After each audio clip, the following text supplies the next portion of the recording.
네, 우리 함께 은혜 받을 말씀 함께 봉독하겠습니다. 고린도전서 15장 12절부터 22절까지입니다.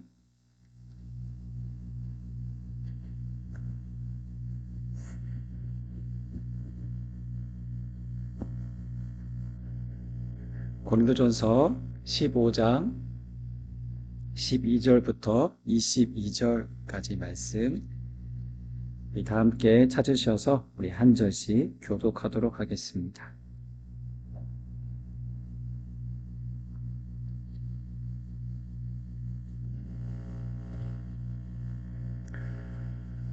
제가 먼저 12절을 읽겠습니다. 그리스도께서 죽은 자 가운데서 다시 살아나셨다 전파되었거늘 너희 중에 어떤 사람들은 어찌하여 죽은 자 가운데서 부활이 없다 하느냐.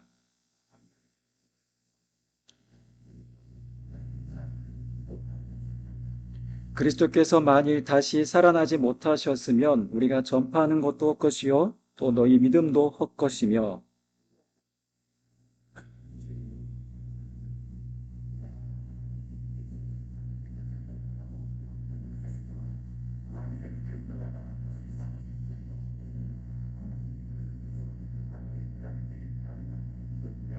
만일 죽은 자가 다시 살아나는 일이 없으면 그리스도도 다시 살아나신 일이 없었을 터이요.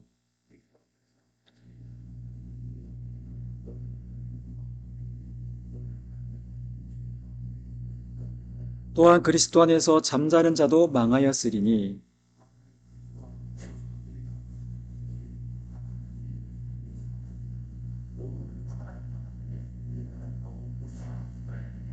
그러나 이제 그리스도께서 죽은 자 가운데서 다시 살아나사 잠자는 자들의 첫 열매가 되셨도다.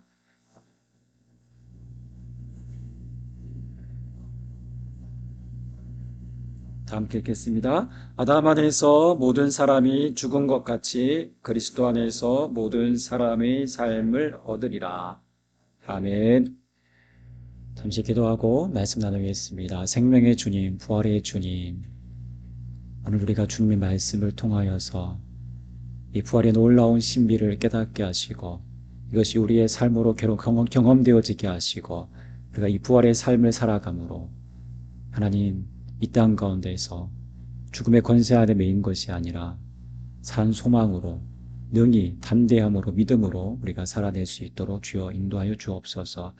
오늘 이 부족한 종의 입술을 주장하여 주시고 생명의 말씀이 하나님의 마음 그분의 뜻 그분의 진리만 온전히 선포되게 도와주시옵소서. 감사하며 예수님 이름으로 기도합니다. 아멘. 네, 반갑습니다. 네, 부활주일입니다. 한번 부활주일에 이렇게 한번 인사했으면 좋겠습니다. 예수님 부활하셨습니다. 참으로 부활하셨습니다. 우리 한번 앞뒤로 한번 좌우로 한번 인사하겠습니다. 예수님 부활하셨습니다. 참으로 부활하셨습니다. 아멘, 아멘, 아멘. 이게 사실 부활주일이 딱 한 번인 게 너무 아쉽습니다. 네. 매주가, 매주일이 우리가 사실은 이 기독교가 이렇게 주일날로 지켜진 것이 바로 이 부활주의를 시점으로 해서 우리가 그리스도인들이 주일에 모이기 시작했습니다. 그전에는 안식일이 토요일이죠. 네. 그래서 이 부활주일은 우리에게 정말 큰, 네, 의미가 있는 중요한 절기입니다. 오늘 부활신앙을 소유한 자라는 제목을 가지고 함께 은혜의 말씀 나누도록 하겠습니다. 고린도전서 15장은요, 부활장이라고 불리웁니다. 무려 성경에서 이 58절이나 되는 긴 장을 소유하고 있는 장입니다. 그만큼 사도 바울이 이 고린도 교회를 향하여서 또 이 고린도전서 서신을 쓰면서 여러 가지 부활에 관련된 말을 하고 싶은 이야기들이 참 많았던 것 같습니다. 오늘 그 이유가 우리가 읽은 12절에 잘 나와 있습니다. 12절을 한번 제가 읽어보겠습니다. 그리스도께서 죽은 사람 가운데서 살아나셨다고 우리가 전파하는데 어찌하여 여러분 가운데 더러는 죽은 사람의 부활이 없다고 말합니까? 이 무슨 말이냐면요. 그 고린도 교회 안에 이 부활의 역사성을 실제로 예수님이 죽으셨다가 부활하셨다는 그 사실, 그 역사를 부인하고 부정하는 자들이 있었다는 것입니다. 그리고 오히려 거짓으로 증거하는 자들도 있었다는 것입니다.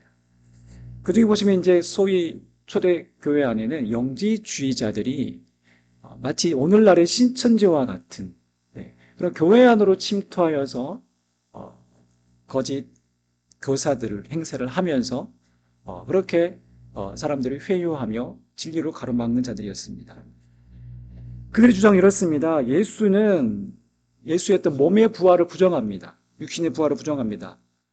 영으로만 부활했지 육체, 몸으로 부활한 것은 아니다라고 그렇게 주장하였으며 사람들을 그렇게 회유했습니다. 그래서 그들의 주장은 소위 이제 가현설이라고 우리가 이제 나중에 우리가 신학적으로 그렇게 이름을 붙이기도 했는데요. 지금도 마찬가지겠지만 기독교를 부정하는 많은 사람들의 가장 걸림돌이 되는 부분이 사실은 이 부활입니다. 어떻게 죽은 자가 다시 살아날 수 있는가? 그렇게 신화와 같은 이야기를 어떻게 믿으라고 하는지 도대체 기독교는 참 비상식적이야 라고 말합니다. 대표적으로 영국의 유명한 철학자 중에 버트란트 러셀이라는 철학자가 있습니다. 아주 유명하죠. 수많은 책들을 저술했습니다. 서양 철학사, 저도 신학교 다닐 때 이 서양 철학사라는 이 두꺼운 책을 또 읽게 됐는데요. 이 사람이 주로 이제 했던 말이 나는 왜 그리스도인이 아닌가? 왜 나는 기독교인이 아닌가? 라는 책에서 이렇게 주장합니다. 그리스도가 중력이 법칙을 거스르고 물리로 걸었다든가 자연 법칙을 어기고 죽은 지 사흘 만에 다시 살아났다는 것을 도저히 이것은 믿을 수 없는 신화다. 그렇게 이 책에는 기록되어 있습니다. 이런 무신론자들은 성경을 객관적인 역사라고 보기보다는 역사가의 어떤 세계관에 따라 어떤 주관적으로 편집된 그냥 신화다, 이야기다 라고 주장합니다. 그래서 성경은 진리보다는 오히려 예술에 좀 더 가깝다 라고 그렇게 말하기도 합니다.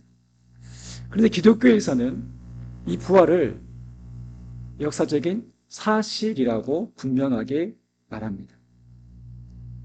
그러니까 무신론자들 입장에서 보니 그들에게 보이기에 기독교인들은 미신을 쫓는 비상식적인 신앙인들로밖에 보이지 않는 것이죠. 그래서 기독교라는 미신에서 구출하기 위해서 예수 부활의 거짓을 판명하기 위해서 노력한 시도들이 역사 속에 들어 있었습니다. 그 중에 대표적인 사람이 바로 프랭크 모리슨이라는 사람입니다. 저널리스트인 그는 예수의 부활이 거짓이다, 있을 수 없다, 그것은 꾸며낸 그저 소설의 우화에 불과한 이야기다 라는 것을 증명하기 위해서 무려 10년이라는 긴 세월을 예수의 죽음과 부활에 관련된 문헌과 자료들을 수집하고 조사했습니다. 오랜 연구 끝에 그가 쓴 책이 무엇인 줄 아십니까? 바로 이 책입니다. 우리나라로 번역된 바로 누가 돌을 옮겼는가라는 책입니다. 그는 이 책에서 이렇게 고백합니다. 처음에는 도저히 불가능한 사건이라 생각하고 시작한 조사였는데 천천히 그러나 분명하게 예수 부활 사건은 저항할 수 없는 논리적 귀결이었다.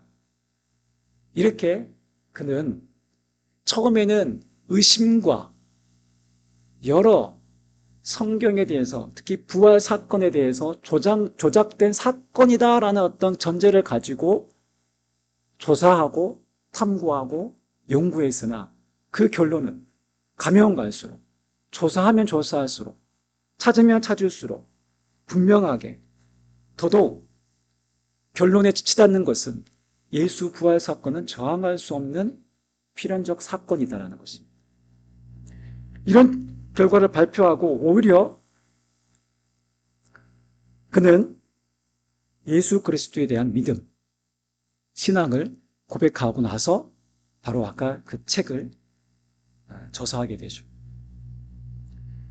이와 비슷한 또 한 사람을 소개하겠습니다. 여러분, 몇 년 전에 이제 예수는 역사다라는 영화가 개봉되었습니다.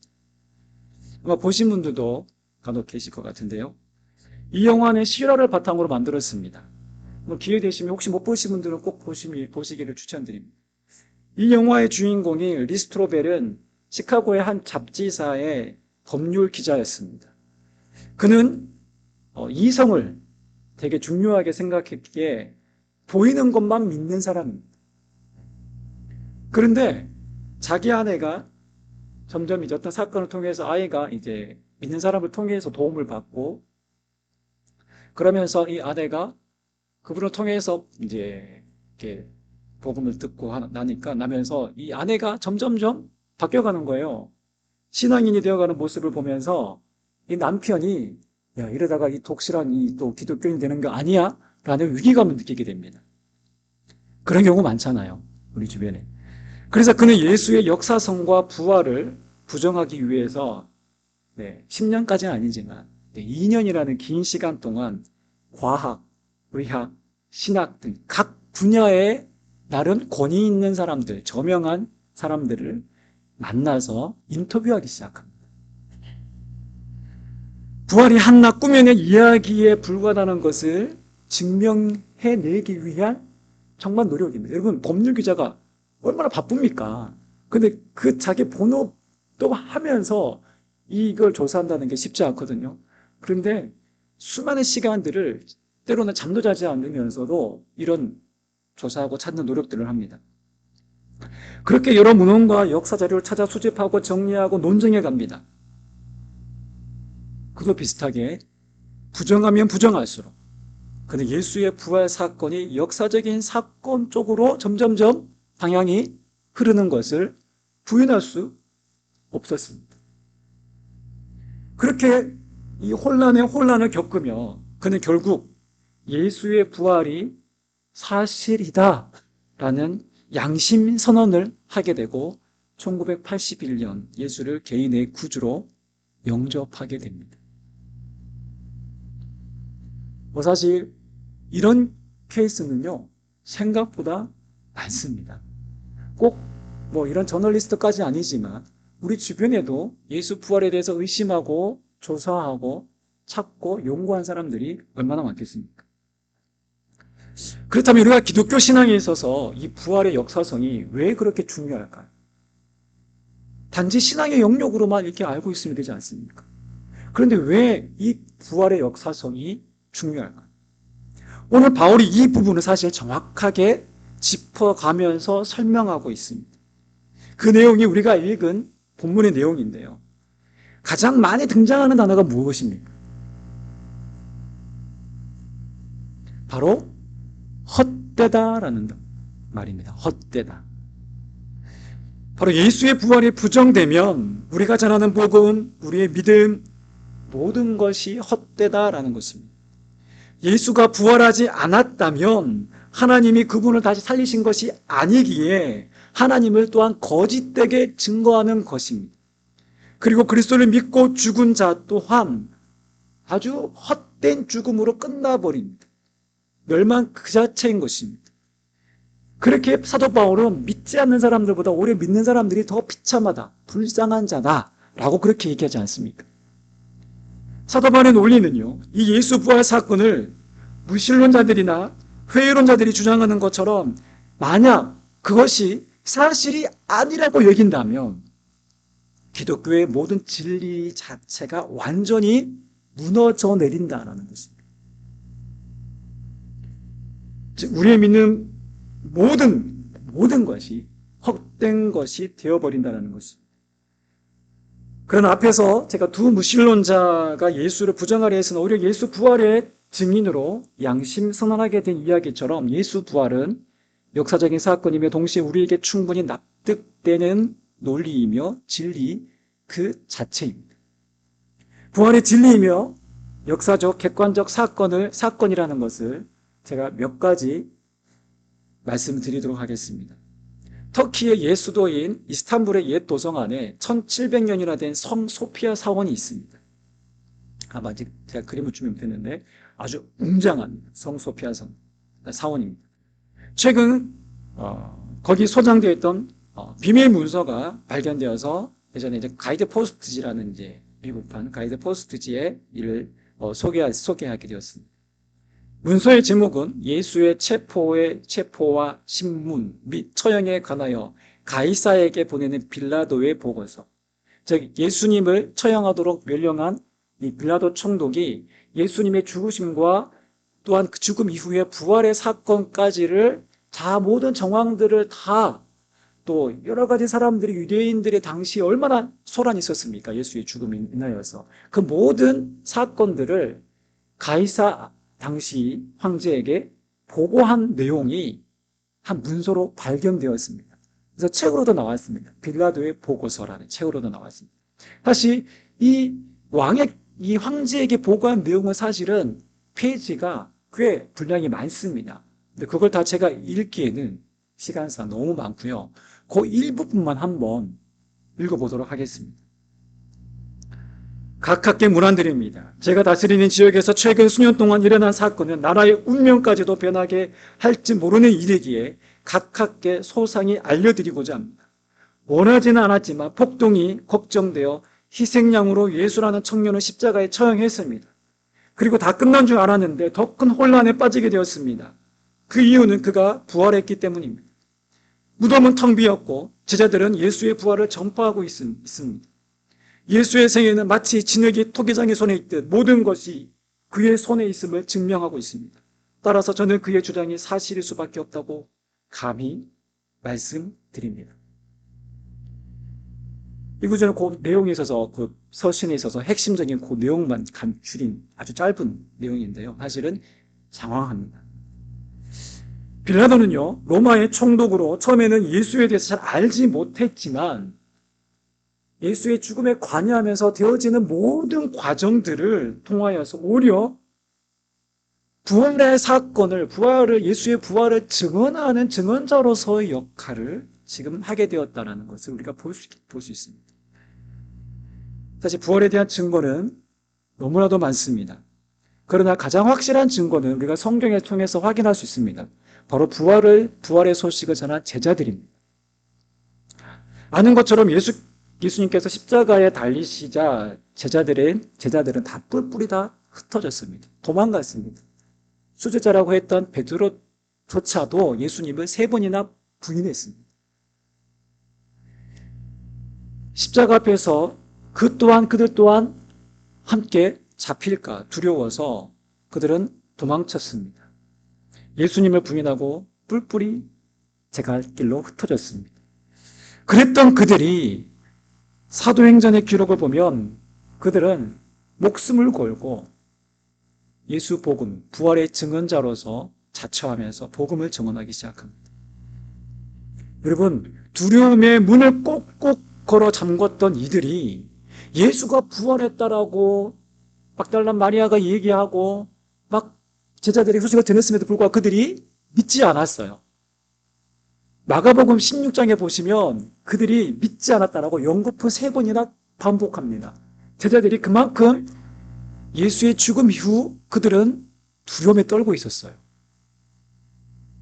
그들 또한 어떻게 될지 모르는 그 두려움에 휩싸여서 그들이 숨어서 문을 꼭꼭 걸어 잠그고 두려워 떨고 있었습니다.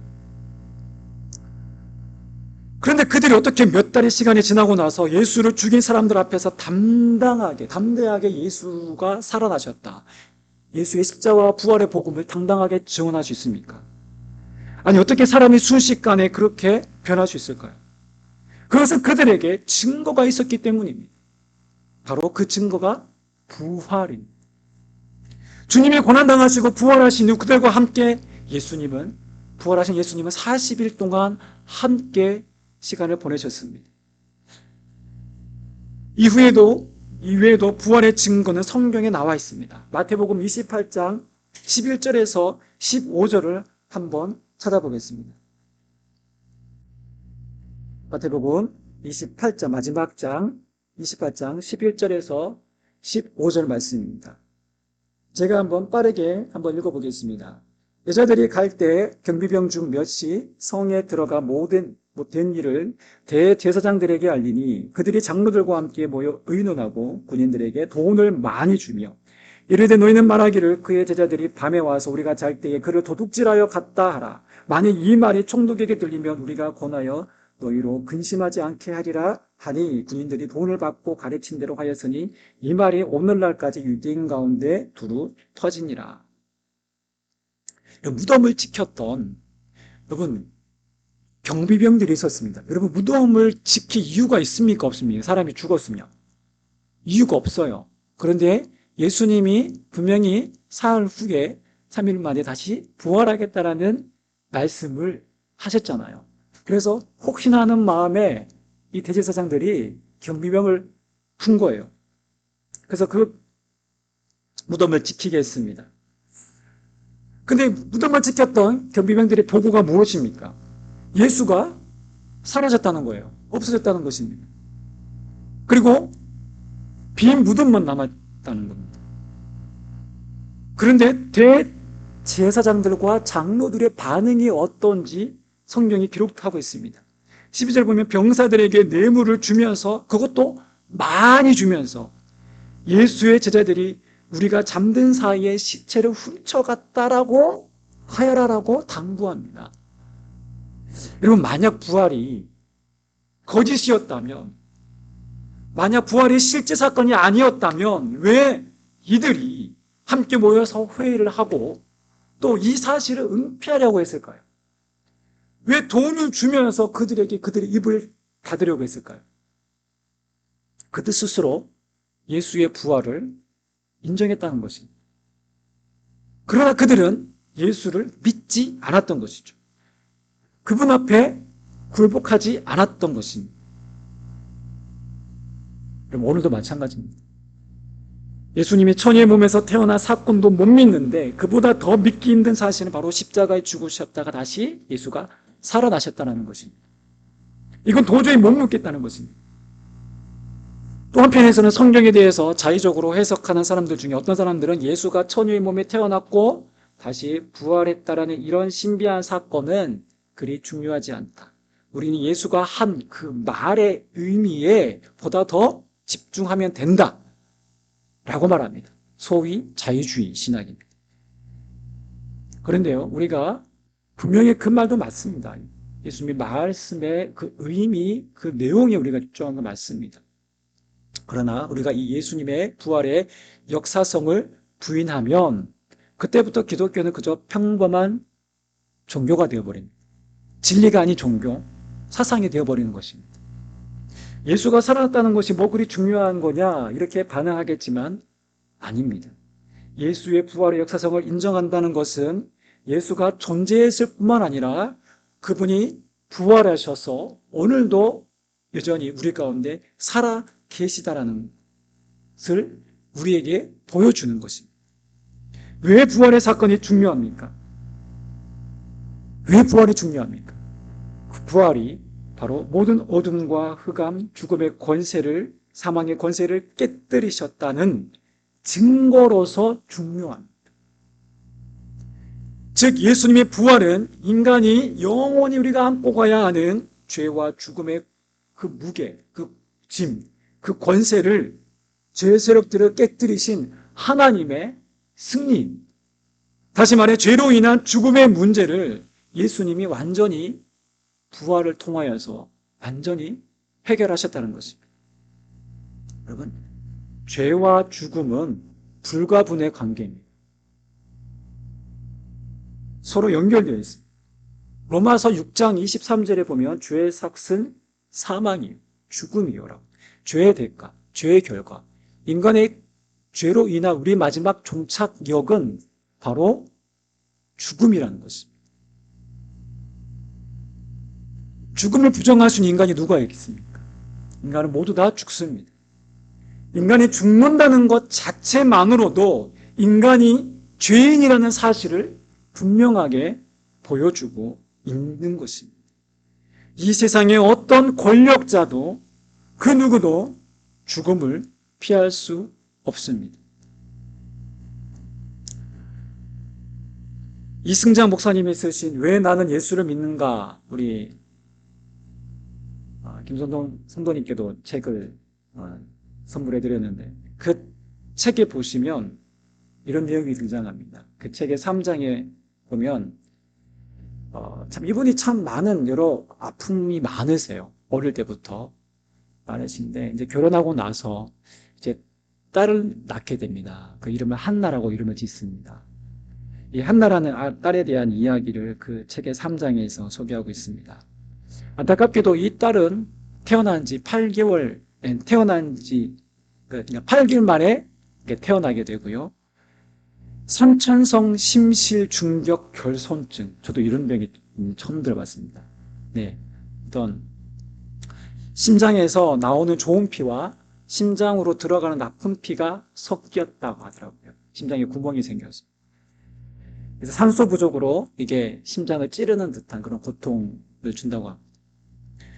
근데 나이가 이렇게 너무 태어난 아이는 수술하기가 어렵잖아요. 그래서 어린 나이에는 수술이 불가능해서 한 7년이 시간이 지나면 병원에서 수술할 수 있다라고 했나 봅니다.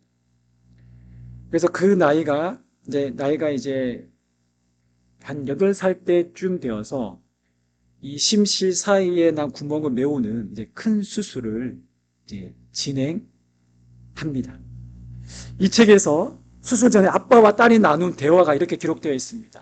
아빠, 하나님 은혜가 고맙지. 8살짜리 아이가 이렇게 얘기하는 거야. 아빠와의 대화예요. 왜? 예수님 우리 모두 사랑하시고 내가 이렇게 건강해졌잖아요. 태어나면서부터 심장질환으로 늘 아팠던 우리 딸이 이제부터는 튼튼한 몸으로 예쁘게 자라줄 거라고 기대했었다. 네, 수술하기 직전이었으니까. 이제 병원으로 달려가는 고통의 날들은 다 물러갔다고 믿었었다. 그런데 이런 기대와는 반대로 안타깝게 수술한 지 열흘 만에 딸 한나가 숨을 거둡니다. 세상에 나온 지 8년 2개월 만입니다. 딸의 죽음 앞에 이제 사모님도 병원에 입원하게 되고, 목사님은 혼자 거리를 가면서 울고, 때로는 아내가 보지 않는 곳에서 숨어서 한동안 많이 울었다고 합니다. 여러분, 상실의 고통, 이 아픔이 사실은 경험해보지 않으면 그 아픔을 모르는 정말 이루 말할 수 없는 고통이지 않습니까? 아이들이 가장 사랑스럽고 예쁠 때가 이때 아닙니까? 어제가 보니까 세월호 8주기였더라고요. 벌써 8년의 시간이 흘렀습니다. 사랑하는 딸과 아들을 떠나보낸 그 부모들의 마음, 그 심정, 그들의 시간은 아마 그 8년 전에 그 4월 16일에 멈춰져 있을 것입니다. 자식을 떠나보낸 그 상실의 아픈 고통이 8년의 시간이 지났지만 부모의 마음에는 지워지지 않는 아픔입니다. 이 목사님도 그렇고요. 부모로서 생각해보면 너무나도 참 고통스럽고 생각하기조차 힘듭니다. 여러분, 이 땅을 위해 살아가는 우리 주변에는요, 이렇게 안타까운 죽음 참 많습니다. 저도 사역을 하면서 여러 번 장례식을 이렇게 가보면서 느끼는 것은 죽음은 남녀노소를 가리지 않습니다. 그러나 살아있는 우리가 느끼는 죽음에 대한 공통적인 것은, 대부분의 사람들이 느끼는 것은 죽음 그 자체가 사실은 두려움입니다. 왜 그렇습니까? 죄가 죽음을 두려운 존재로 만들어버렸기 때문에 그렇습니다. 그래서 우리는 죽음을 멀리 있는 곳으로 생각하거나 아예 죽음을 생각하기조차 거부합니다. 싫어합니다. 왜요? 생각하면 두렵기 때문입니다. 생각하면 마음이 힘들기 때문입니다. 아무리 화려한 집에서 모든 걸 다 편하게 누리고 산다고 한들 이 죽음의 문제가 해결되지 않는다면, 두려워한다면 그 많은 부와 재산, 그 누리는 그 모든 것들이 무슨 의미가 있습니까? 그렇습니다. 인간이면 누구나 늘 이 죽음의 위협 앞에 있습니다. 우리는 언제 죽을지 모릅니다. 이것이 우리가 가진 인간의 죄인의 한계입니다. 그러나 놀라운 사실은 오늘 예수님의 십자가가 우리의 죄 문제를 다 해결하셨다는 것이고, 예수님의 부활은 죄로 인한 죽음까지도 해결하시고 승리하셨다라고 말합니다. 부활은 단순한 기적을 넘어 죽음을 이긴 승리의 증거입니다.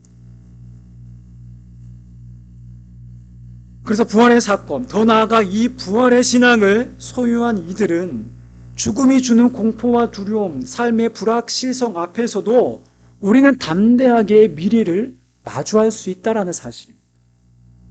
우리는 반드시 생명의 부활로 나아온다는 것을 오늘 성경은 우리에게 말하고 있습니다. 그래서 우리의 사망, 죽음에 대해서 예수님은 이렇게 말씀하십니다. 나는 부활이요 생명이니 나를 믿는 자는 어떻게 해요? 죽어도 살겠고. 여러분, 예수님은 안 죽는다라고 말씀하지 않으셨어요. 죽어도 산다라고 말씀하셨습니다. 우리의 육체적인 죽음 이후에 생명의 부활로 나아올 것이라고 약속하셨습니다. 이것을 믿는 것이 부활의 신앙입니다.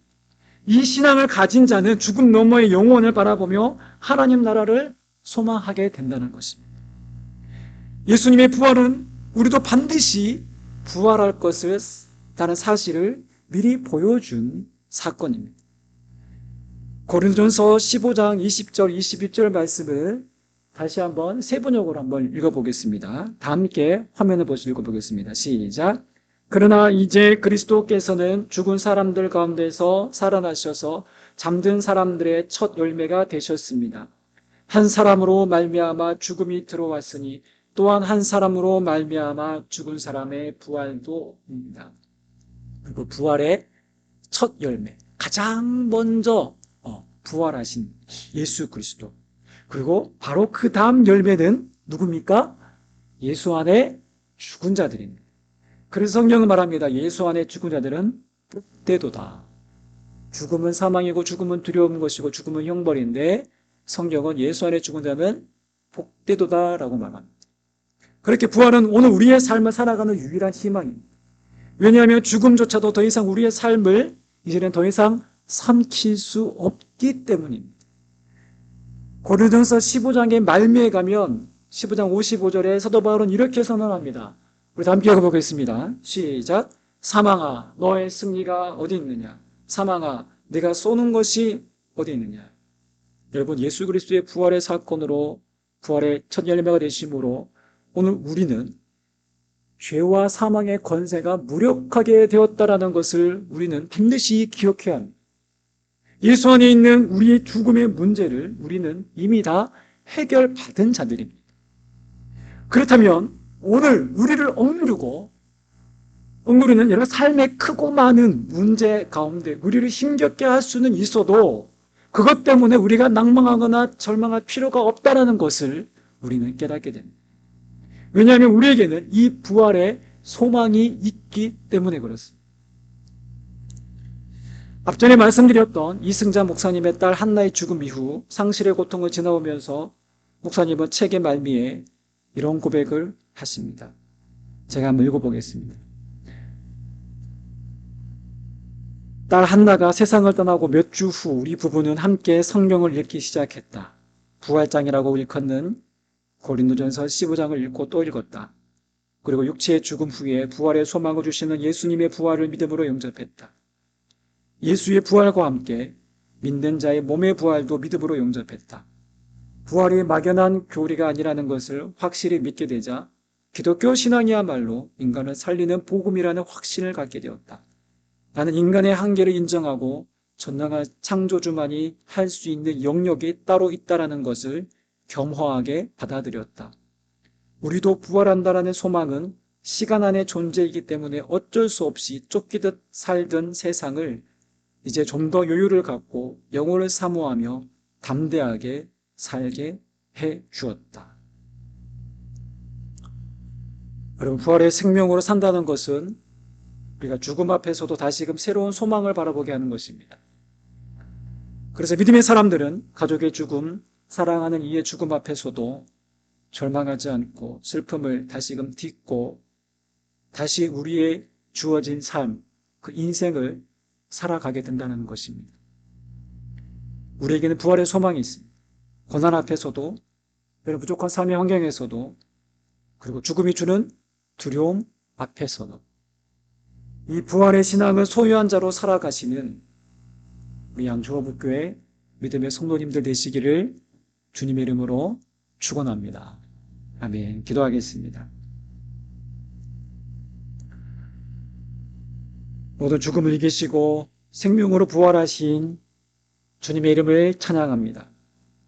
부활을 부정하려 하고 혹은 죽음을 두려워하는 세상 속에서 우리가 이 부활의 신앙을 소유한 자로 담대하게 살아가게 하여 주옵소서. 주님, 부활이 단순한 기적이나 교리를 넘어 이 부활의 신앙이 실제가 되게 하여 주시고 우리의 삶을 지탱하고 넘치는 생명력과 기쁨으로 이끄는 희망과 승리가 되게 하여 주옵소서. 주님, 우리의 부활의 첫 열매가 되어 주셨습니다. 나를 믿는 자는 죽어도 산다라고 주님 말씀하셨습니다. 언제가 우리 또한 한 줌의 흙으로 돌아갈 수밖에 없는 연약한 인생이지만 반드시 우리는 하나님의 숨결 안에서 새롭게 태어날 인생임을, 부활할 인생임을 우리는 기억합니다.